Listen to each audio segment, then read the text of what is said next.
Good morning, everyone. Wow, it's a gray day in Southern California. It is a gray day kind of in my body and in my life. I'm just having a day. So we're going to work through this together. Aren't you thrilled? See you on the flip side.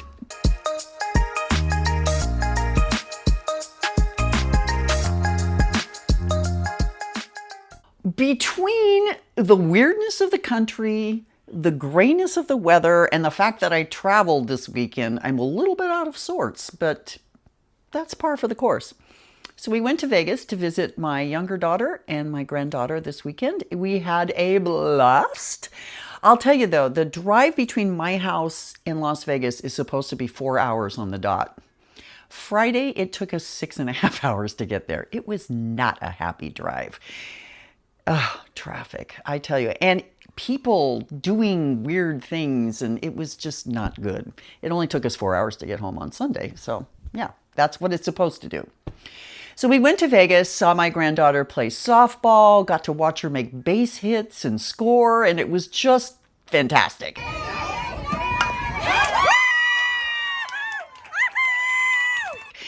We got to spend time together. She wanted to go to a restaurant called Nacho Daddy or something like that. It's on Fremont Street in downtown Las Vegas, and that was really fun. I have not spent time on Fremont Street, and we had a great dinner, and we walked around and did all the Vegas-y things that one does. Yeah, it was a great trip. And then the next night we drove to Ramen Boys and had yummy, yummy ramen. And then came home and played charades, which was so fun. We have not done that. I mean, Lily is 11, almost 11 and a half now. And we just no, she's not almost 11 and a half. She's 11. Let's not make this girl any older than she needs to be. But she's mature and she's funny and she's clever, and it was just fun to do this together. So the four Bremer girls got together and we had a great weekend. But travel just kind of wipes me out. There's a thing that happens for me when I leave the comfort of my home and my routine, and I get a little bit ungrounded. Let's call it that. Let's call it ungrounded. And it just takes me about 24 hours to kind of come back into my body and back into my space.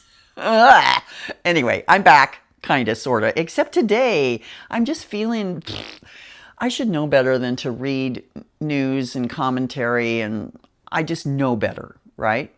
And yet I did it anyway. And so I'm going on a media fast for a wee bit now because I need to pump up my serotonin or something, because right now I'm not handling things well.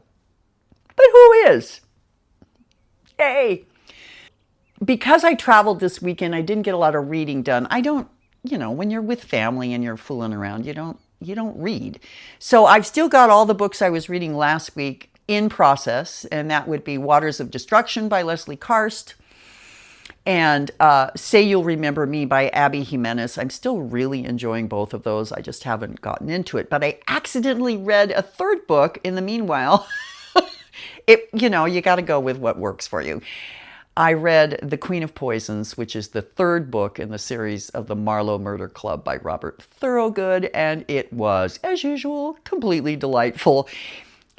Those are books, as I was explaining to my best friend yesterday, because she was like, do you have anything good to read? And I said, hey, have you read these? Because every time I listen to these books, like if I'm resting or I'm, winding down in the evening and knitting and listening, every time I turn them off, I just smile because they're so charming and they're so funny and they just make me happy, which is probably what I should be doing today, is reading those books to get a little happy going.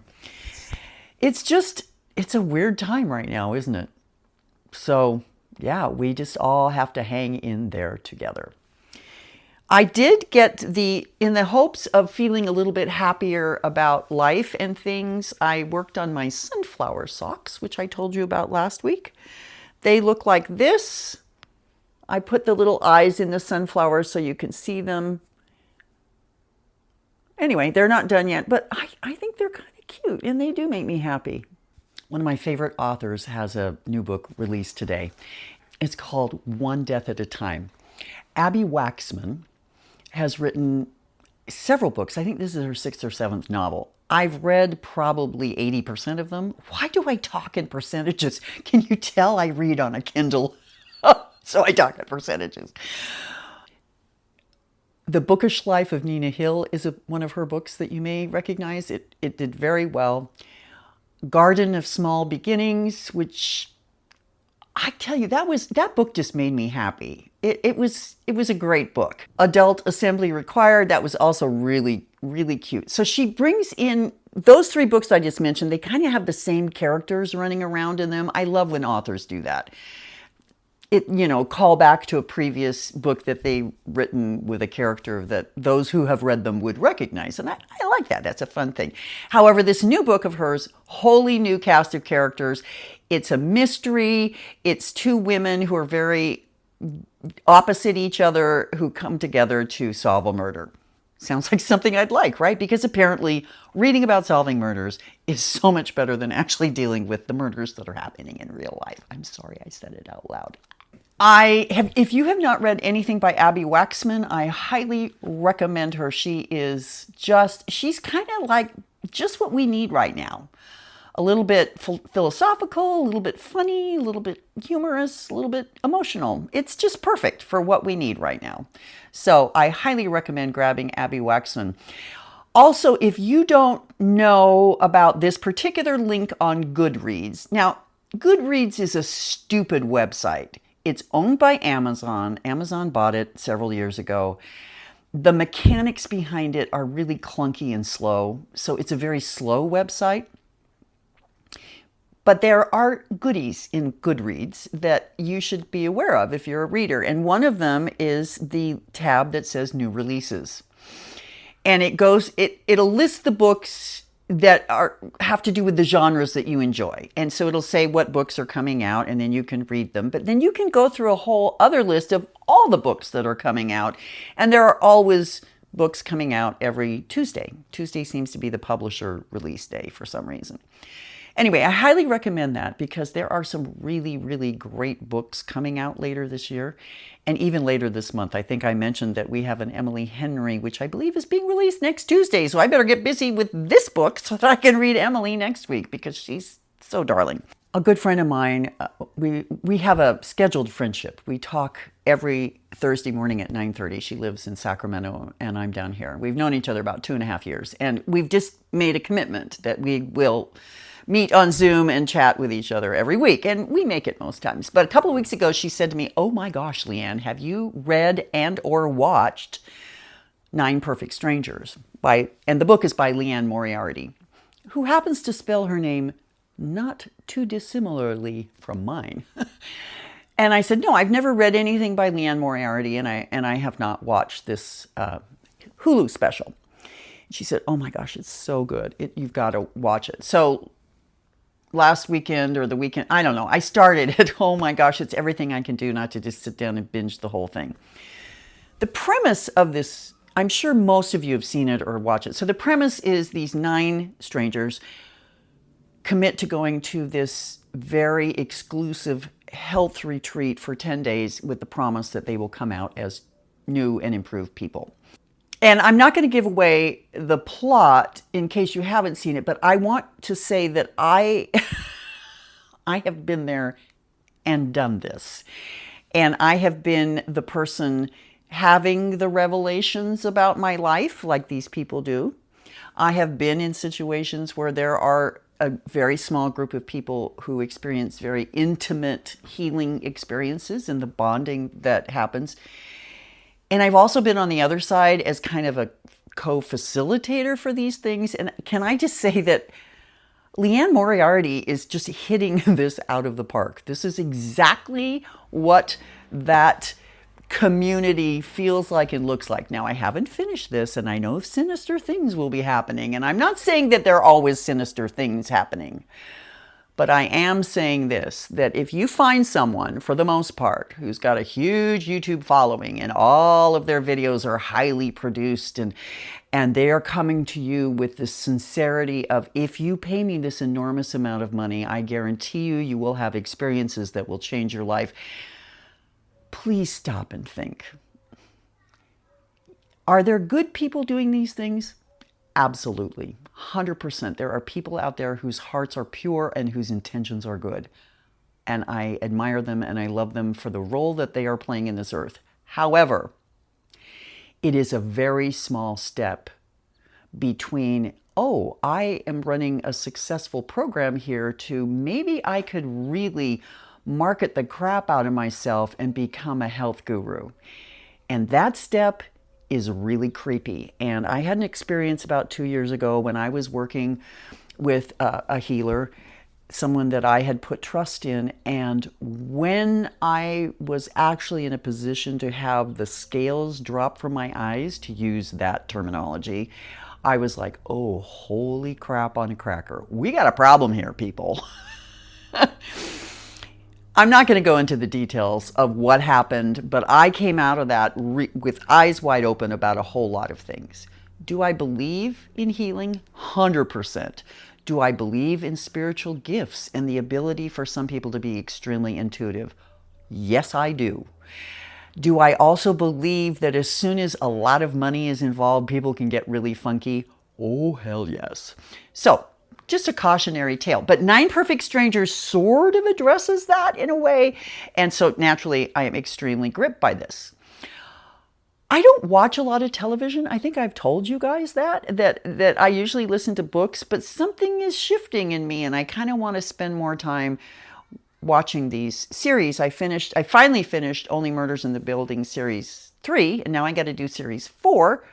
Not got to, but want to, right? And I want to finish White Lotus. I've watched the first episode of this last season. I don't like these people. Why do I want to watch week after week of these people? But I will, and I'm kind of glad I will. I mean, I've heard from people that it's pretty epic. Don't spoil it for me if you've seen it. But right now, my main focus is just keeping myself in a place where my sanity is retained at some level. It's super easy for me to spiral out into the what ifs and the oh my gods and the look what is happening. And I don't want to, we've talked about this, I don't want to stick my head in the sand and not know, but I don't need it in my face and in my feed 24/7. Because one thing I've noticed is we will get in a hysterical response about something on a Monday, and by the following Monday, the whole thing is shifted and changed and everything is different. So there is an impermanence to this chaos that makes me think I need to kind of just be patient and let everything settle down. And yet there's another part of me that's like, it will never settle down. Chaos is the point. Cruelty is the point. Power is the point. So I'm going to do a lot of reading, a lot of knitting, and a lot of watching of television just to keep sane. I hope you guys are doing well. I hope you're healthy and life is moving along for you. I know this isn't the podcast that everyone wants to watch. I know that my views are perhaps a little bit I'm trying to figure out the word. I know my views are a little bit extra. That's the word. My pseudo son-in-law Sam calls me extra. And I guess that's true. I mean, how many other almost 70-year-old women are setting up their camera and talking to people about their philosophy of life? I don't know. Who knows? Anyway, I'm knitting, I'm reading, I'm taking care of myself. I hope you are too. Life is very good. We're breathing, we're alive, and I guess that's what being in the moment is all about. And sometimes I have to say to myself, wait, stop, Leanne. Where are you right now? Are you safe? Yes, I'm safe. Are you healthy? Yes, in this moment I am healthy. Are you loved? Yes, I'm deeply loved and I do love. So in this moment, it's okay.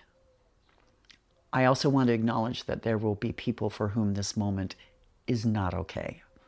And my heart and my prayers and my hopes that things will resolve for you will always be going out. So peace to you. Hang in there. I hope next week I'm a little bit churrier. You never know.